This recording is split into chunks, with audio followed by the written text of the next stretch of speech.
CC, CEO, wanna change your life? Come see me, yo. I'ma teach you how to build up wealth for your family, not just for yourself. I'm a bestseller, a house flipper, a businesswoman, a go-getter, a big investor, a goal builder. I can teach you to get richer like millions, baby. You really about to fill your savings. You about to have multiple streams to pass your children, baby.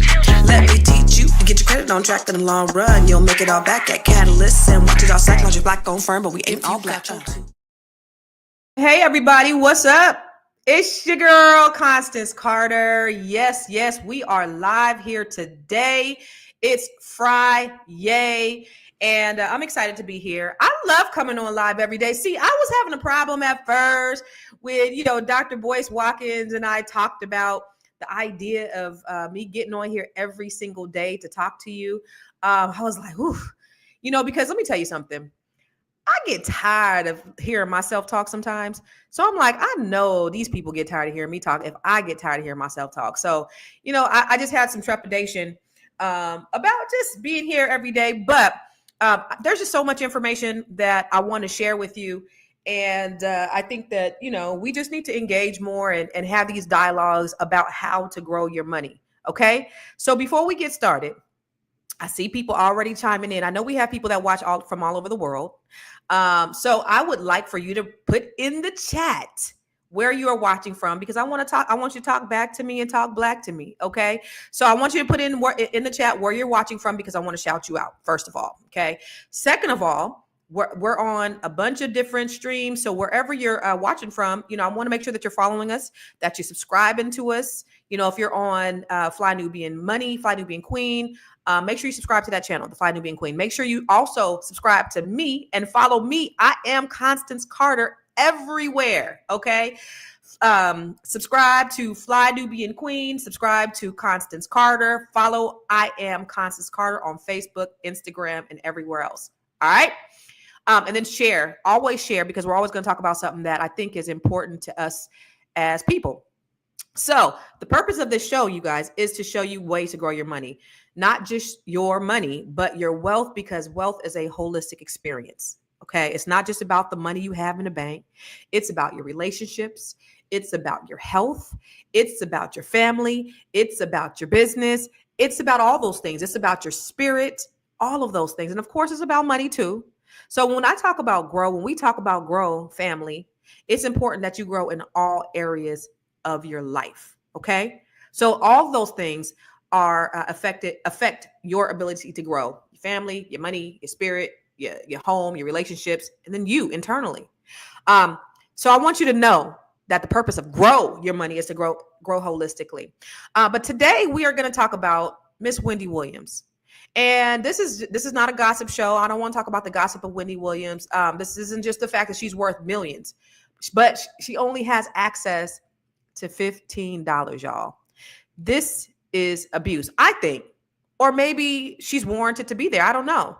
So yesterday she was on a few media outlets. She was on the Breakfast Club, and then I think I saw her over there with Don Lemon yesterday. And a couple of things are clear. She appears to be cognitive, right? And it sounds like, from her words that have come out of her mouth and that have come out her niece's mouth, that she's being held against her will, and she has limited access to her own funds.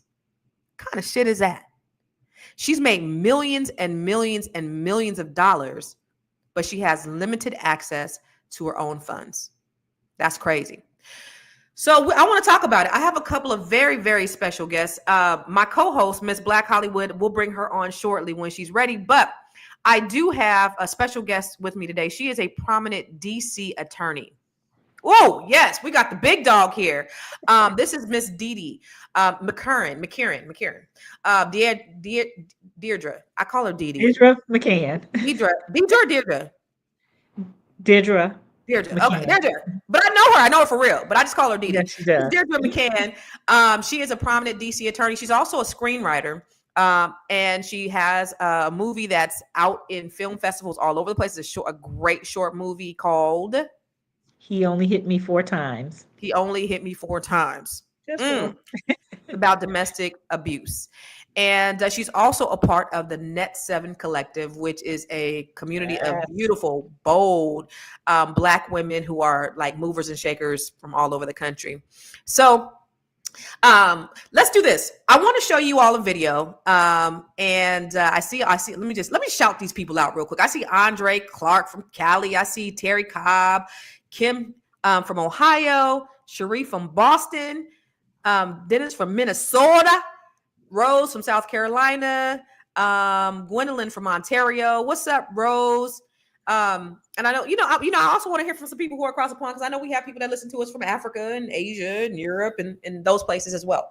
But I do want to look at this video, this first video that I saw yesterday on the Breakfast Club. Let's see this one. Can't even leave and take a walk if you wanted to, or take a trip or visit family members. They give you a difficult time for that, and family members can't visit you? Excuse me, where I am, okay, you have to get keys to unlock the door to press the elevator to go downstairs, first of all. No, I mean, for 3 years, this is the reality. This has been our lives. So, but specifically her life. She can call us. We can't call her. That's been the reality since 2023. Wow. Alex, that room that she's sitting in, she's there every day, all hours of the day, every week, every month. She's not getting proper sunlight. I went to New York in October to visit her, and the level of security and the level of questions that there were in terms of who am I, why am I here, what's the purpose? I mean, it was absolutely just horrible. That is crazy. So this lady is locked in her room, from what they're saying, 24 hours a day. Is that what conservatorship is, Didi? Well, actually, what conservatorship is, typically it's where the court appoints a conservator to handle a person's financial assets when the person is not able to handle them themselves because of an illness, maybe because of mental condition, maybe because of physical condition. But Wendy is under conservatorship, and that typically deals with the financial side, but she's under guardianship as well. And the guardianship is more the appointment of someone to take care of the person themselves. Mm-hmm. So she's not only is her finances being held, she's being held as a person. You may recall Britney Spears. She was under guardianship. Her father was under conservatorship. Her father was over her affairs, but Britney was not in this quote unquote prison. She was not locked down.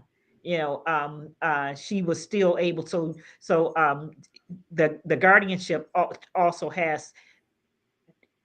The guardianship also determines whether or not the person has who the guardian will determine when the person can come and when the person can go. Like she's saying that she's locked in this room and they have a key to get on the elevator and she can't visit her friends. So she's under conservatorship and guardianship.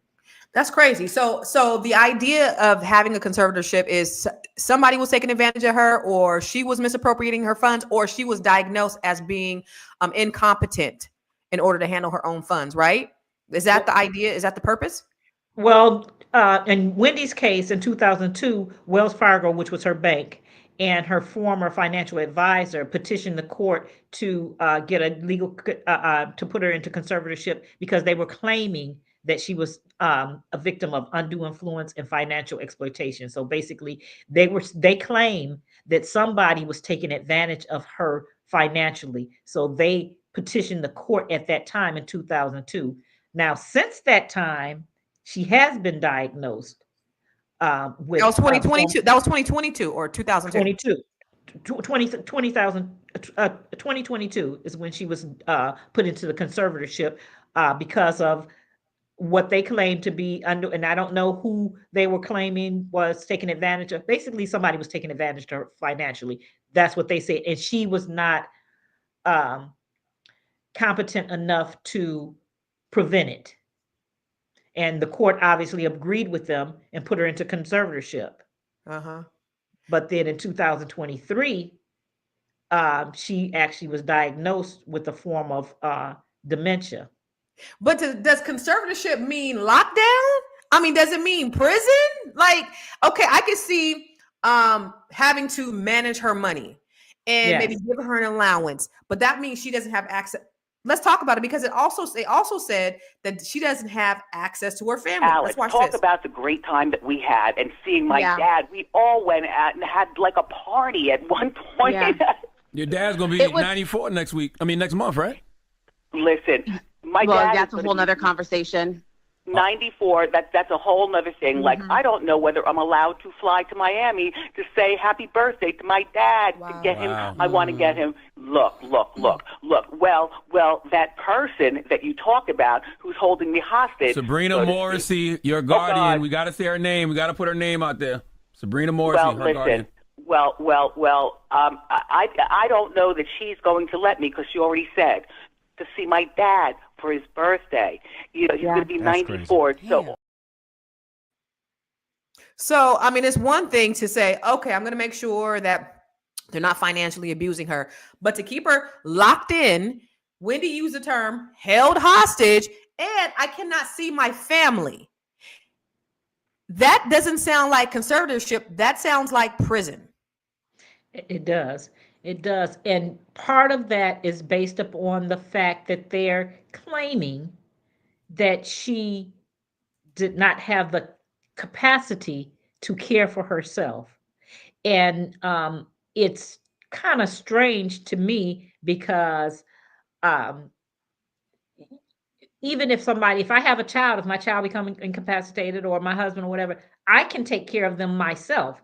Right. We have family members, I would assume, but that begs the question of who, according to them, Wells Fargo and her former financial advisor was accused of taking advantage of her financially. Right. Now, if they find that if they found that I was taking advantage of my husband financially or whatever, typically not a husband because that 2 and 1, but somebody, my aunt financially, and put her in a conservatorship, well, then they're not going to let her stay with me, you know.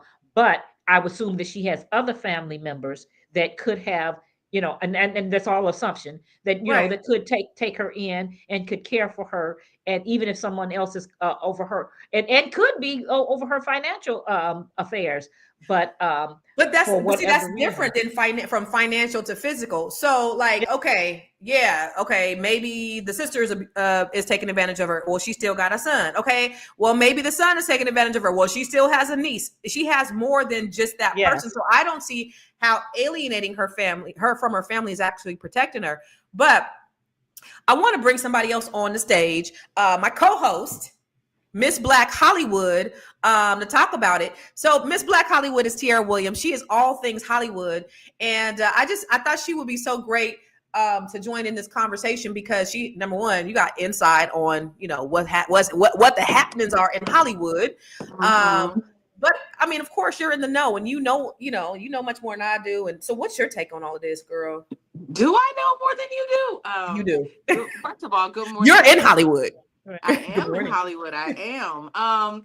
You know, it's an interesting situation because there's some things that we just don't know. Like what we know is that there's been a history of people abusing Wendy, starting from her husband, Kevin. Like nobody has ever properly taken care of, in my opinion, Wendy. So, you know, in her old age, it's just so unfortunate to watch things play out like this. Like I saw the video and it was just heartbreaking.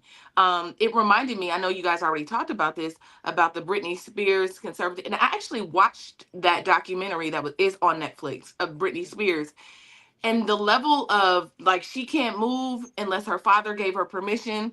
That's where the prison comes in. She can't do anything. Like literally she can't go pee without saying, I have to go pee. Can I please go pee? Right. So I just thought that, you know, and if they say you're incapacitated, if they say like her father, you know, I think it started with Wendy with the drugs, right? Because she was, you know, if you guys remember, she like passed out on the show and I don't know, she was heavily abusing cocaine or whatever the drug was. But I think after that, it kind of put her in a position where, you know, people could then slide in and say, listen, this lady can't do it. Let us do it. And those people obviously have been looking at the money.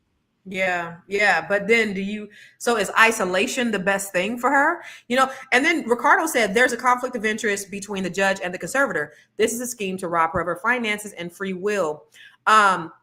And I did hear on the interview yesterday, someone said that the person that was appointed to be her attorney or her conservator had made a big donation to the judge's campaign after the fact. So what does that look like, Dee Dee? Like people, is that what happens? Is that common practice? People make donations to judges?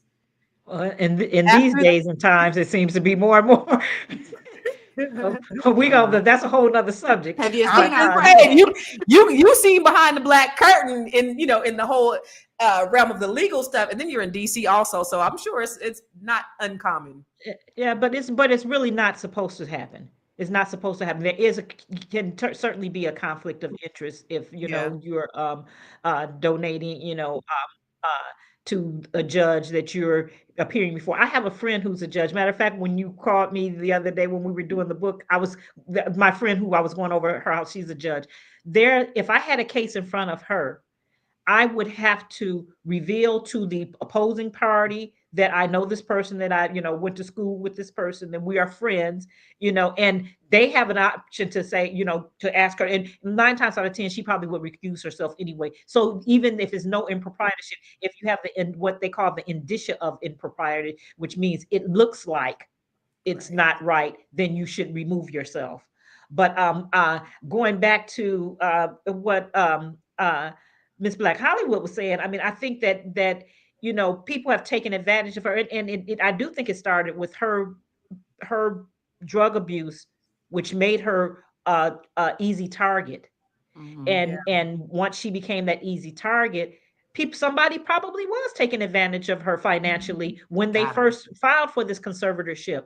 But then the people filing who obtained the conservatorship, they can also, I'm not saying that they did or are, but I don't know. But if there's a possibility, they see an advantage so that they can take advantage. Because think about it like this: if a family member takes her, or a family member becomes her conservator, these people no longer get paid. They're no longer the conservator. So as long as they can keep her under the conservatorship and say that, she's got these issues going on, because I think on that interview, she talked about the drugs that they're giving her too. That she used to only be on 2 drugs for Graves' disease and some other. She didn't say what the other was, but now she's taking 7 drugs. So she doesn't know what type, if the drugs are keeping her in a certain state of mind or whatever. And so she can appear to be, we all know that drugs can make you appear to be totally incompetent. Yes. And so, so it's not in their interest for her to recover or to be removed from this conservatorship. Let's keep her drugged up. Yep. And locked up, because think about this. Dennis Sprague said isolation breeds the idle mind. For me, the coaches podcast have been my okay.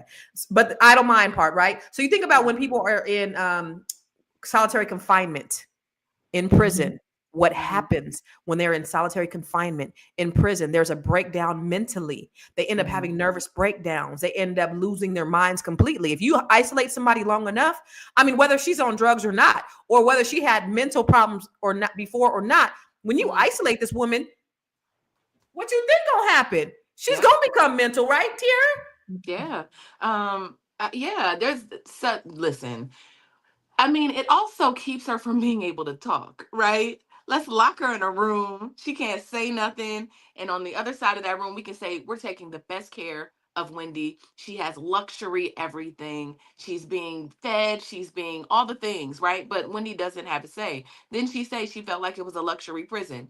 And so, prison is prison. Nobody wants to be trapped in a room. It just sounds like an awful life. And for her to have lived and work so hard to accumulate everything she has, it just seems like the most unfortunate ending ever. Whether it was her being sick, when we were watching her, like, I don't know if you guys saw the documentary, but I saw pieces of it and it broke my heart. It was like, I'm here on Thursdays. Is it Friday? It must be Saturday. It was like, she obviously wasn't with it, but now I can see she's saying, they just doped me up. That wasn't even me. It's not me, So and it's just unfortunate. Her attorney said, I seen her attorney said that she's still suffering from dementia. She just has good days. Right. You know, it's funny because I saw part of that documentary too, and looking at that documentary, yes, she does seem incompetent. There was a lot of disturbing behavior that took Yes. place. However, when the interview with Charlemagne on the Breakfast Club and on some other clips that I've seen since then, she seems far more competent now or during those times than she did when they were making that documentary. And I know that the type of dementia she has is supposed to be irreversible. So it begs the question, if she was that bad during the making of the movie, how is she better now? And I know that you people with dementia have good days and bad days, but there's a stark difference from what was shown in that documentary than how she appears now. And she does maybe appear a little not all the way straight, but again, you've also been locked in a room for over a year to 2 years and fed drugs. So and then So, she was a little different anyway. yeah, but here's my thought, personality though. is a little different. You think about this, because the conservator wanted her to do this documentary. The conservator pushed for her to do the documentary. So the conservator, they probably doped this chick up, made her look incompetent. But what happened was, when the documentary came out, it started to question the conservator. Conservatorship. Yeah. So now they're questioning her. She didn't like that. So now she has lawsuits against the two networks that pushed the documentary out, because when they looked at it, they're like, wait a minute, something don't smell right in the milk, right? So now now they're questioning her. Now she has a lawsuit against them. So that was probably by design. I don't trust in people anyway. But before we even go there, I have a little video, because listen, we're talking to Miss Black Hollywood. We're talking to Dee Dee McCarran, and she is an attorney, and she's a screenwriter. Miss Black Hollywood is all things Hollywood. She's the producer of Fly Nubian Money and all things Fly Nubian Money Club.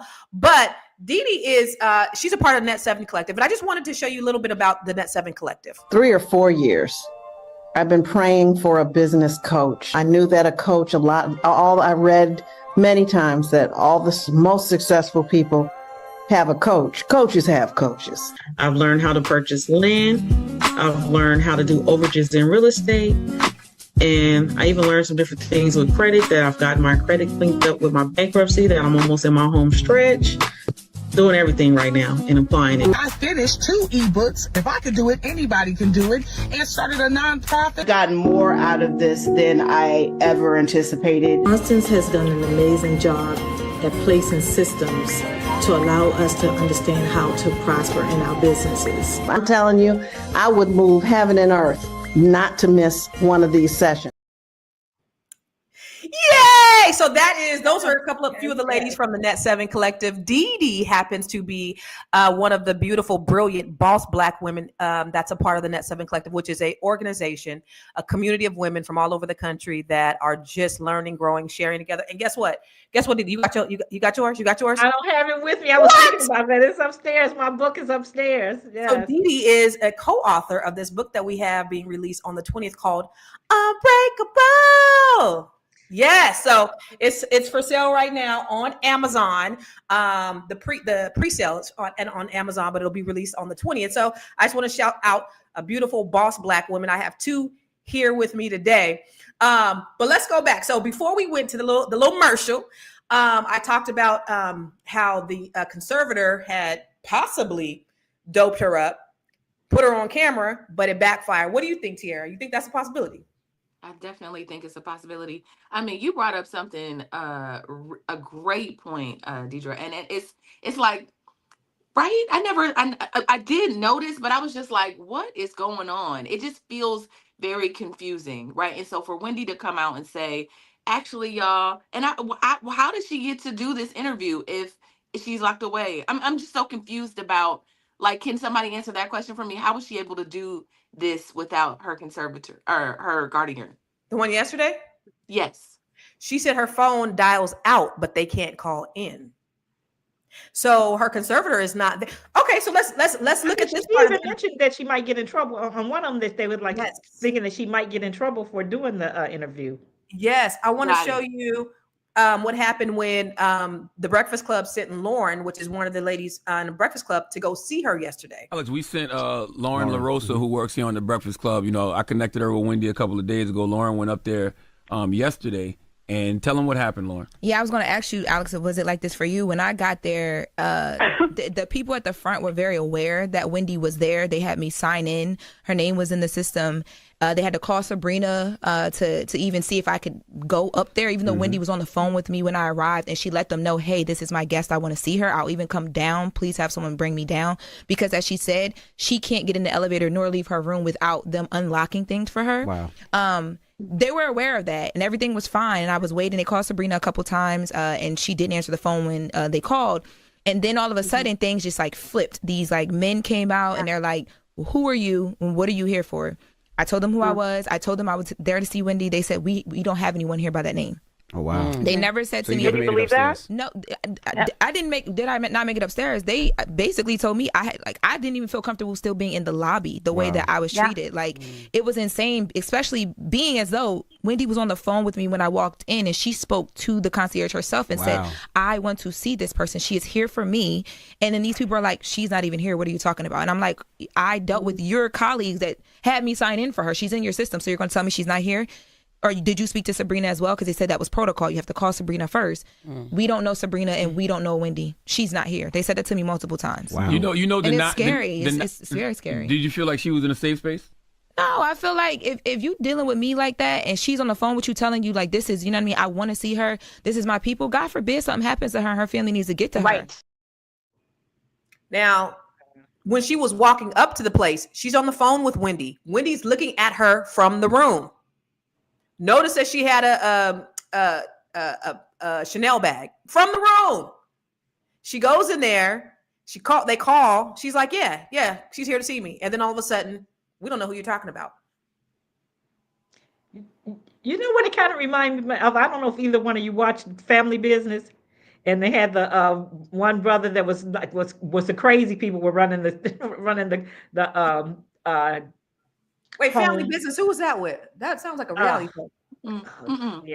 Oh gosh, I can't even remember all the names of the people that were in there. But they were basically holding hostage.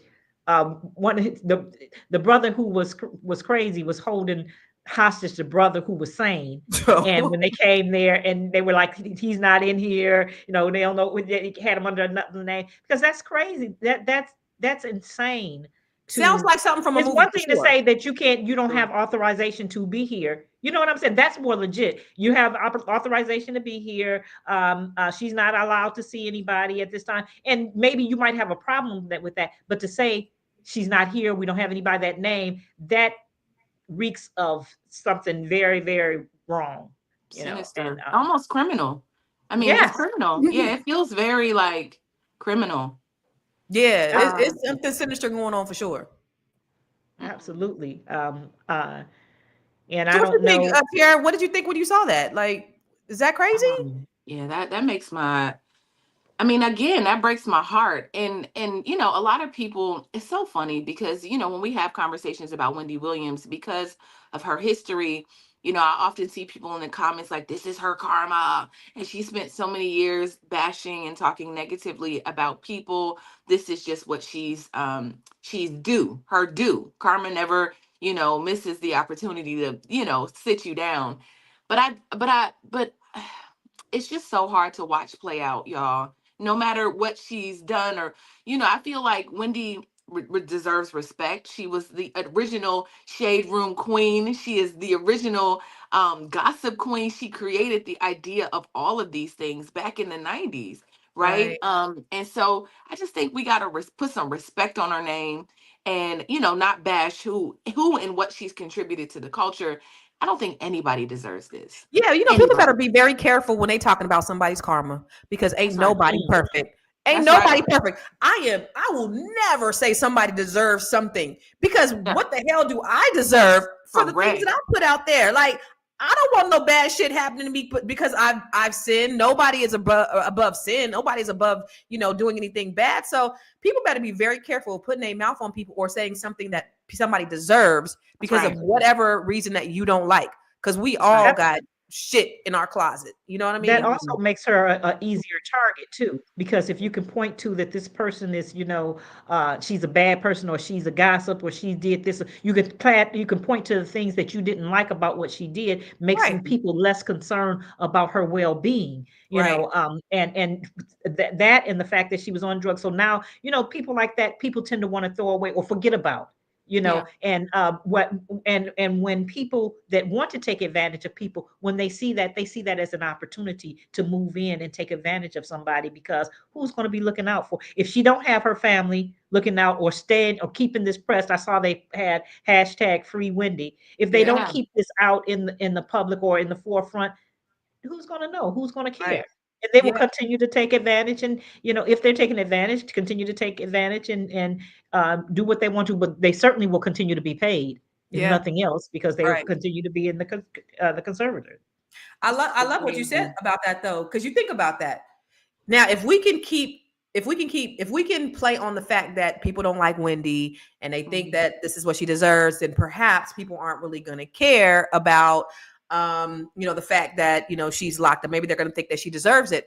Or, you wonder how in the world is this lady able to get away with all of this, knowing that she's such a public figure? But it's kind of like the cops who be beating people's asses with the police cameras, or when we have cell phone footage, because they so used to doing it, they don't think they ever gonna get caught. I think that's what probably happened here. This lady's probably been taking advantage of people for years. This is probably just par for the course. This is just a regular day of business, but she didn't. I don't think she anticipated that she was going to get this type of exposure from doing that. What do you think, Tierra? But just one thing I'll say. But you mentioned it earlier that but when the documentary came out and painted her in a bad light, now it's like I don't want it out there because she didn't want that bad press. Too late.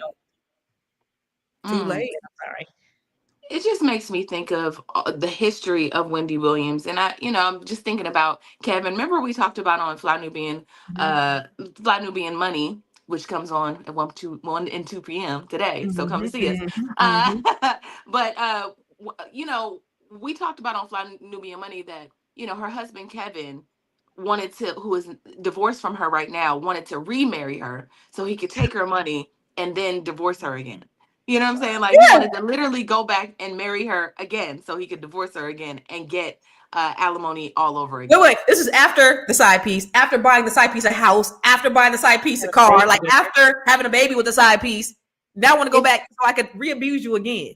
Yes. And so it just makes me think of the kind of people that she's had in her life. So even if she is having some mental issues, I think it's from the years of abuse. I think Kevin, to be honest, played a huge part in the reason why she is the way she is.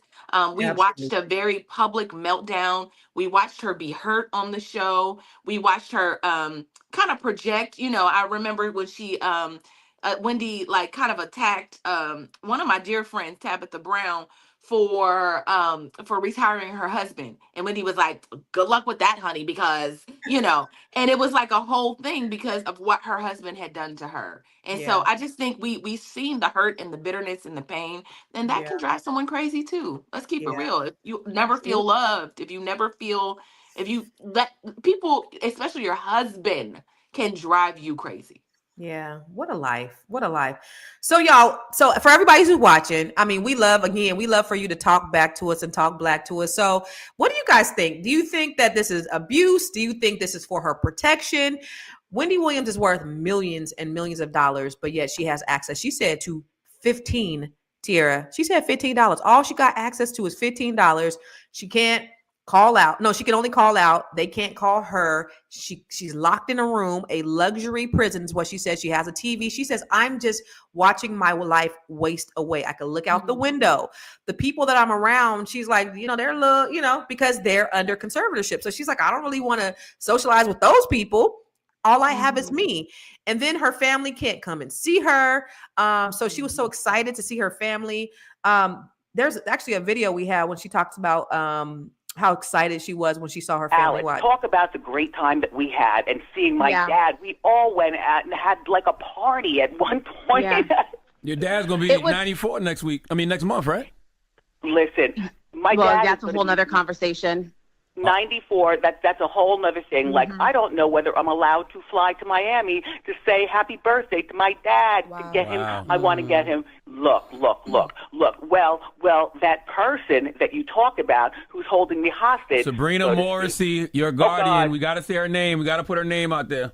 Sabrina Morrissey, her guardian. I don't know that she's going to let me because she already said to see my dad for his birthday. You know, he's going to be 94. So, and then at the end, she started crying at the fact that she might not be able to see her dad for his 94th birthday. Her mom already passed away, and you know, his days are certainly limited. She's in prison. Can you do that? So we're talking to Dee Dee, who is an attorney at Washington, D.C., a prominent attorney. Also part of the Net7 Collective. We are talking to Ms. Black Hollywood, who knows everything about all the insides of Hollywood. She has the inside tea. But is that what conservatorship is?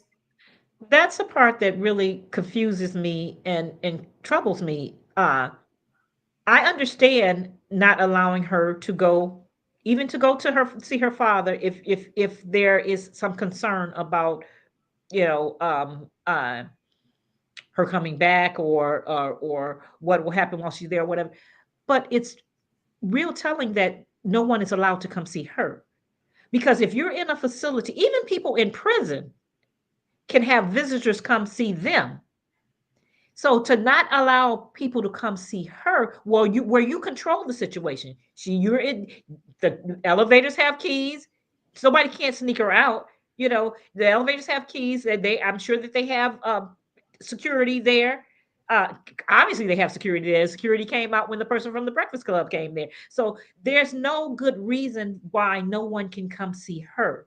And if the fact that they're not allowed to come see her, it reeks of something toward that is going on, because and someone of your guests mentioned too, I saw on there that they said something like elder abuse. When people are in retirement homes or elderly homes, the people who never have people to come visit them, those are typically the people who end up being abused. The people that have people come visit them regularly, then they because they try to put on a good front, and and I'm not saying that they're not some good places. They treat the people well, and so when you come see them, you say, "Oh, grandma is doing well. They're treating her really nice. This is a nice facility." But when you have a loved one that's locked away, and I will say locked away in this place, and nobody can come see her. Her loved ones can't come see her, or friends can't come see her. Then that's a problem. That's a big problem, and it's a red flag. Because there's $50 million on the line. And if there's a good reason, right? You said for no good there's a good reason. If they're trying to hold on to Wendy's 50 million and paint her in a certain light, and her family keeps coming to see her and get video like, "Hey, Wendy," and Wendy's like, "This is so fun," and just as coherent as she wants to be, that's gonna make everybody question and say, because every time a family member does go see her, they do get video and they're like, "I got to see my auntie Wendy or my cousin Wendy," or and she looks normal. She looks great, as opposed to her being wheeled around in that wheelchair and her looking drugged up on the Netflix special. Yes, like she was dazed and looking, and they had her eyes like this, and like it's just a lot, right? It's a lot. Then you gotta wonder, this lady was fighting and pushing for this Netflix special, and all of a sudden now she's suing Netflix for the special. I mean, it don't I know, y'all. Listen, I am not the sharpest tool in the shed. I've told everybody that. I'm sharp, the smartest person. But come on. You might be the second sharpest. Yeah, she be talking that. Yeah, just lies. Yes. No, I'm not that bright. I'm not that bright, really. But I mean, it doesn't take a rocket scientist to figure the sinister plot out. Okay. So I'm talking to Dee Dee McKern, and I'm talking to Tiara Williams, Miss Black Hollywood. Dee Dee also is a screenwriter, and she has a short film out called what? He Only Hit Me 4 Times. That's winning all kinds of awards Yes. in the film festival circuit. And so she won another award a couple of weeks ago, and I was so proud of her. I said, you know what, we got to go out and celebrate. So I took her out, her and another lady in the Net7 Collective, me, her, and Lisa Burton, because Lisa. We love Constance. They're in the DMV, but I'm proud of all the things that you guys are doing out there in the world. You know, Dee Dee, and I just want to say this real quick, and then we'll get back. But it's so cool because Dee Dee's been an attorney for years, and I was reading her chapter this morning in the book that we wrote, and it's called Yellow Notice, and she talks about how she was this prominent attorney, y'all, and when she got home, she had this yellow notice on her door. I'm not gonna give it. Yeah, it was her. She was getting evicted. Yes. Nail bags, DC attorney came home. Fly. This is fly she wanted to be. But it's a true testament to, you know, all the things that we go through, because you can look at us and thinking we got it all together, and we might be dying and crying and lying and everything else inside. And it just shows our humanity.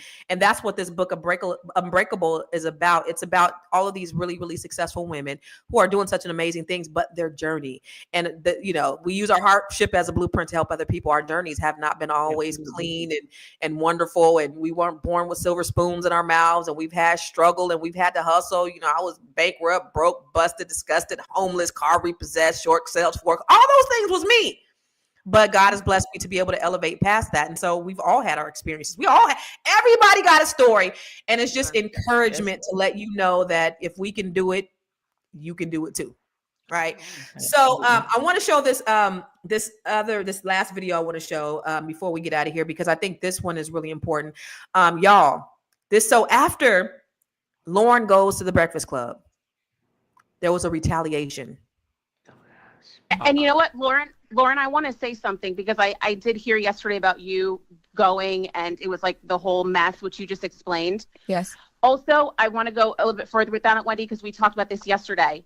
That happened, and the alarm bells started ringing. That's when my aunt was told, and I'm paraphrasing here, but you know, your cats chit-chatting my way. And anybody that's a Wendy fan knows how much my aunt loves chit-chatting my way. Mm-hmm. Yeah, I gave those cats away.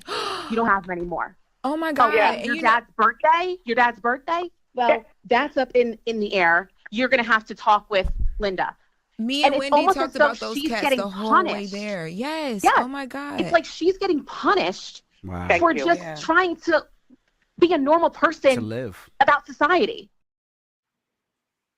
Wow. She sound like her auntie. Jesus.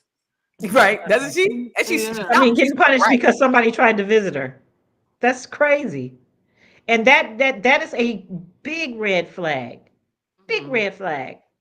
I mean, they should have her out of that facility immediately within 24 hours, you would think. Well, the problem is also the conservator, because I'm assuming that I assume that the conservator is the one who is saying that, you know, now it could be the rules of the facility. It very well could be, but it also could be the conservator saying that I do not want this and this to happen. She's not allowed to go out. She's not allowed for anyone to come visit her. And now it could be the facility itself, but I would question again, and maybe that's why she has a problem with this documentary. If she knows that that's happening, then she needs to be taking on her own initiative to remove her from that place. If that is their rules, you have to go by the rules that's there. But if that's the rules, then so it still falls back on the conservator, because either she's directing them to do it or she's allowing them to do it. What you thought when you heard that, Tier? It just makes me wonder how this can be. Like, I don't know. Like, who is Sabrina that she gets to have guardianship over Wendy in this way her whole life, right? And like, why can they go back to court? Actually, this is a question for the good lawyer on the panel. Mm-hmm. Can they go back? Can her family protest for them to go back to court? Can they, I mean, they've already showed that can they go to another judge? Like, how can she get out of this situation? So what they can do is to petition the court to have the conservator removed and a new conservator appointed. And they can ask for someone in their family to be a conservator. That's probably not likely to happen because of Wendy's net worth, and because there's probably a lot of things that they feel that, or at least this conservator has made them feel that she needs, or that they probably, it would be hard. Now they can find somebody, maybe they find somebody in their family that has some experience with being a conservator, that would work. But they could also suggest somebody else, or have the court appoint someone else. But they definitely can go, but they would have to come to the court, and they would have to be able, in order to get that conservator out, they would have to find good cause. It has to be, that the conservator has failed in her duties to Wendy, and whether it be that not allowing her to have any outside contact, or whatever the reasons are, they would have to put all of those reasons in writing in their petition, and the court would have to decide to remove her. And from what I understand, this Sabrina Morrissey is a well-known attorney, and has some, she's familiar, and so it's going to be hard to get her out, because they're going to, use the excuse, well, she's a really good attorney, and I think that she's, I've experienced it myself, where I've gone to court, and I've had a case where it's a big law firm, and I've had to prove myself. I've proven myself, and I've gone in there, and by the time we were midway through the court, the case or whatever, then I got the same respect that the other law attorney from the other large law firm got, but that was because I proved who I was. So in the same sense that if they tried to get her removed, and she already has this reputation of being a really good attorney, the judge is going to be hesitant about removing her, because are we going to put somebody else in this, not as competent in her? And then if she's sending, making, I don't know, was it her that made the donations to his campaign? I think it was. Then I think it was her. Mm-hmm. That's going to be an Think issue about itself. this. Think about this, though. New York has the most. Their system in everything is jacked up. Whether it's the court system, whether the compliance, legal system, prison, due process, the right to a speedy trial, all those things in New York. We all know nobody likes to do business. Anybody with any type of licensure really runs to New York to do business there, because it's just so difficult. And so you have something like this. You have Wendy Williams saying, hey, I'm being held hostage. It's probably going to be a long process to unravel all of that, because New York is just so horrible when it comes to like the courts and the system and the bureaucracy and all of those things. So that's going to be just another thing that is going to be taxing, I believe, but it's unfortunate. They can do an emergency petition, but it still, it would be so much proof that has to be made that it would still be dragged in any court, and New York would probably be even worse. Yeah, but because think about this. Think about the right to a speedy trial. When you have those boys who go up to Rikers Island, and they're there for years before they even have trial, because they don't have any bail money. So there's that bail abuse, and then they're there. And remember the young man who ended up committing suicide, and the people who died there, and they're completely innocent, but they haven't had their due process.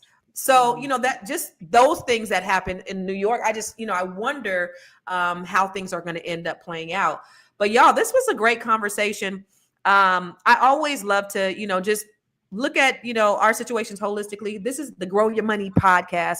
And the reason why we come live here is because we just want to show you how to grow your money and not blow your money. But growth is a holistic experience. It's not just about the money. It's about wealth. It's about your mental, physical, spiritual, financial, all of those things. It's not just about how much money you got in the bank, but I can show you how to get the money. You going to be able to keep it? No, there's a holistic approach to it. So before we head out, Didi, I just want you to, we got this book coming out. It's called Unbreakable with the Net7 Collective. This is like, yes. I mean, I have several books. Y'all see up here, I got a lot of books, but I ain't got no book this thick. And this is hardback. My first hardback book. Oh my God, this is amazing. Yes. Somebody asked in the comments, what's the name of the book again? And it's called Unbreakable. My title, my cover's not going to look like this. My cover's going to look a little different. It's not going to have my picture on it. Dee Dee's cover is going to have her picture on it. And we all share our stories of resilience, sisterhood, success, and all that stuff. Can you tell a little bit about, what your experience has been with the Net7 Collective before we get out of here? My experience with the Net7 has been phenomenal. When I tell you, when I first talked to, I actually first met you on H Street when you guys were down there, and actually got back in contact with me, and she told me about this group, and she told me what the cost was, and I was like, yeah, okay, I think I will try that. And I was just talking to somebody about this today, and I was like, okay, I just went on and paid. She had a payment plan, but I went on and paid the whole thing, and then immediately I had buyer's remorse. I didn't tell her that. I had buyer's remorse. I was like, I shouldn't have spent that much money, And so I said, but you know what? I'm just going to go ahead. I'm going to fight it on out. When I tell you, it has been so much worth, so much more than I could even imagine to spend. Even the position I told you, that the position that I have, I was recently hired as legal counsel for Roots Public Charter School in DC. And part of the things that I said in my interview, part of a program that I created based on some tools that you taught me about, that I was able to tell them, look, I've already created these, or I think I told them I can create these. I had already created these programs for the teachers and for the administrators or whatever. Part of that is what got me that position. The stuff that I learned from Constance. Got this book, Unbreakable. I wrote my first novel, which took me 20 some years to write, right? But in earnest, I probably put in, a couple months to get it done, and then it took probably 6 months after that, 6 or 7 months before I even got it published and then print. And we did this thing in a matter of, it seemed like a month, and it's coming out on the 20th. Just so many things and so much that I've learned, stuff that I use in my practice every day, tools that I've learned. Constance is phenomenal. We love Constance. And That's anybody true. out there, if you want to grow your business, or you want to change, switch lanes. You're thinking about switching lanes, or you want to see how you can get more exposure. I told Constance about another idea I have today about something else that I want to do. Yes, if you want to get multiple streams of income and you want to grow your business, Constance is the person, and you need to take a part. You need to become a part, because don't you have another cohort coming? I was in cohort 4. She's got another cohort coming out soon. January 29th is when we start this next cohort. Yeah. Thank you. I promise you that you will not regret it, and it will be worth every dime and more. Thank you. Oh my God. That's so sweet. I love it. You go to bookwithconstance.com. Thank you. And I didn't pay her to say that. So thank you. Constance, can I just say one more thing? I just want to say one more thing about the Wendy thing. It's a shame. I was actually going to let you do your final. Okay, I can do that. Is this your final thought? Yeah, I was just going to say it. I'll just say that a lot of people don't know. In 2008, the federal government took over conservatorship, put Fannie Mae and Freddie Mac into conservatorship. They did. And they have been there since then, and they still operate fully.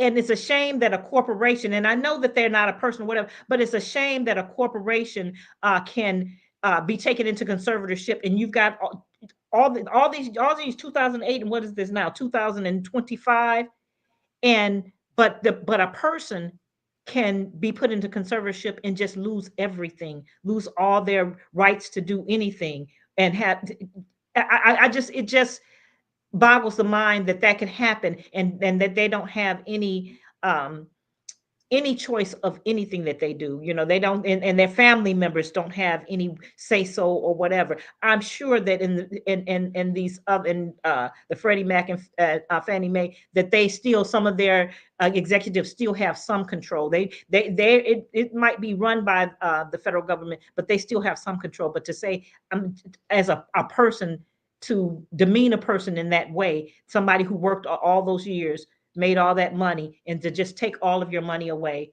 all of your rights away, all of your connections with your family away, it's just mind blowing to me. I never thought about that, because I'm very familiar with the conservatorship of Fannie Mae and Freddie Mac, and they're allowed to operate freely. They still, and they mismanage money. They lost people's money.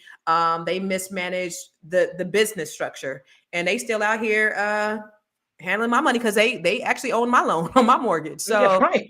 they still doing business as usual.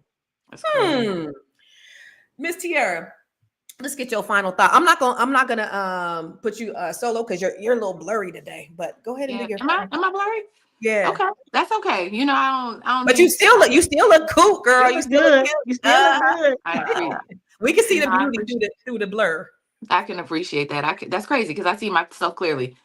Final thoughts about Wendy is, this is just really unfortunate. I mean, to why it makes me think about how hard someone can work and still end up and do all the right things in terms of business, make all the right decisions. A part of the reason why I think she married Kevin was for protection. He's kind of like a street guy, and she's a little rough around the edges, and she's doing all this business. Supposedly, allegedly, when she had spoke out against Puff Daddy, P. Diddy, it put her at risk because supposedly there was threats coming in from him. And so she married Kevin, and he was then protecting her from all the things. And so it's just like this woman has earned her right for respect. I'm gonna just keep saying that. We should respect Wendy. Let's send our prayers to her. Let's pray that she can find balance. If she does need someone to be a guardian over her, let's just pray as somebody that has her best intentions at heart. Her at heart, right? Not trying to keep her and be malicious and keep her from her family and her dad. Let's just pray for a good situation for her. So I would just say that. And then also, I'm on, I hit the gym today in terms of grow your money. The way I think about the Grow Your Money podcast is that every day we should be hitting the gym because it's GYM, grow your money, right? Is the acronym. It's I love gym. it. So if every day you can hit the gym and come here, I love being here with Constance because I like to hit the gym with her. Like I want to grow my money. And so I think she should add that to her slogan. She won't do it yet, but I'm going to just do it. That's So that's hit what the it is. gym every day. If you think about it, if it's your mental, it's your spiritual, all of it, like you said, is a holistic experience for your wealth. And so hit the gym every day, y'all. And so now that I'm on the gym, I have Fly Nubian Money, the Fly Nubian Money podcast, which is right after this show at 1 p.m. Eastern Standard Time on the Fly Nubian Queen Network. We also have the Fly Nubian Money Club, which I'm co-creator of. Constance did our last training. If we're bigging up Constance is a freaking genius. She came in and talked about the blueprint for 7-figure earning. And when I say she turned that thing out, it is turned. It is, the bar is up here. So she gave us all these jewels about how to level up to our 7 figures. If you're at 5 figures, you can go to 6 figures. If you're at 6 figures, you can go to 7, based off her training. And so I would just encourage you all to come into the FlyNubianMoneyClub.com. Right now, we have a free 30-day trial where you can watch the trainings that have already happened. You can watch Constance training and learn how to take your business. Is that way? Yeah. My point right. This way. Yeah, you good. Okay. You can watch and Constance's training and grow your money and hit the gym. Hit the gym today. Come to FlyNubianMoneyClub.com. All right. How do we watch the replay of this show? Of this show or the Fly Nubian Money Club? Oh, a Fly Nubian Money Club. Go to FlyNubianMoneyClub.com. And you can watch all of the replays. We have, if you're interested in real estate and want to buy real estate abroad and domestic, we have a training for that, which is amazing. And then Constance. And then we have Athena Gardner coming up, who's going to teach us how to, from idea to income, to take our money to the next level using AI, because AI is here, Black people, and we need to know how to use it. Amen. You can learn some of that in the Net7 too. Thank you, 100%. And then lastly, so y'all, men have been asking me, hey, you ain't got nothing for the brothers.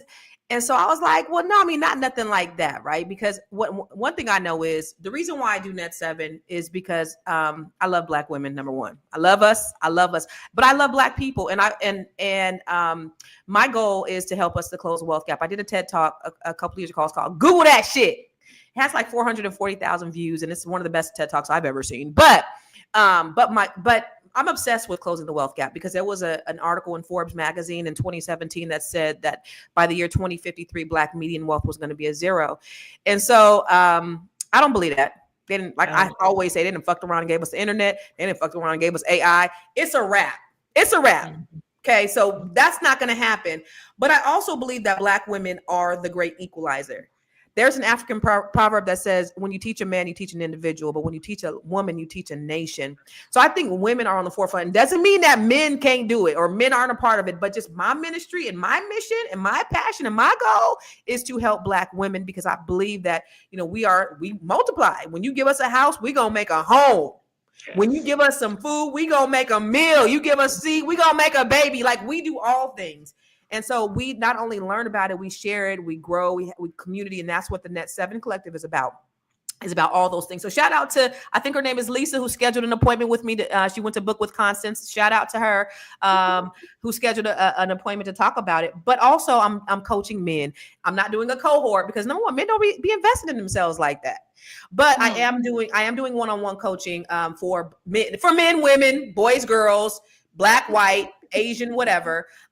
Everybody gets to have access to this coaching. And if you want to start a business, you want to, grow your real estate business, your real estate portfolio, you want to strategize on your business, you want to craft your message, you want to write a book, go to ConstanceCarter.com, all things Constance Carter, and I can help you with that too. So I'm doing one-on-one coaching with Constance. I'm ready. Miss Black Hollywood, why you get up off of here? We about to head up out of here. You gotta go, lady. I'm gonna go ahead and remove you from the stream. Listen, Dee, I want to thank you for. Are you good? Because I want to give you your proper. What's hilarious is that I was about to press the button and then you put me back on. I was like, we're getting off because Fly Nubian Money is coming up next. This is Friday. Yeah, and so she got to go prep for the Fly Nubian Money. But make sure you come back at 1:00 Eastern, 10 a.m. Pacific, because we're gonna finish the conversation about Wendy Williams, right? So the conversation continues. The conversation. We're gonna talk about it from a different perspective. Yep. So make sure you come back on the Fly Nubian Money, the Fly Nubian Queen YouTube page, right? That's where they can view it. And then all things Spotify. So if you ever want to listen to us and you can't watch us, go to Spotify and search for Fly Nubian Money. Conversations with Constance as well. All right, y'all. I'm gonna let you guys go. Thank you, Dee. Thank you. I appreciate it. Miss Black Hollywood is always good to co-host with you.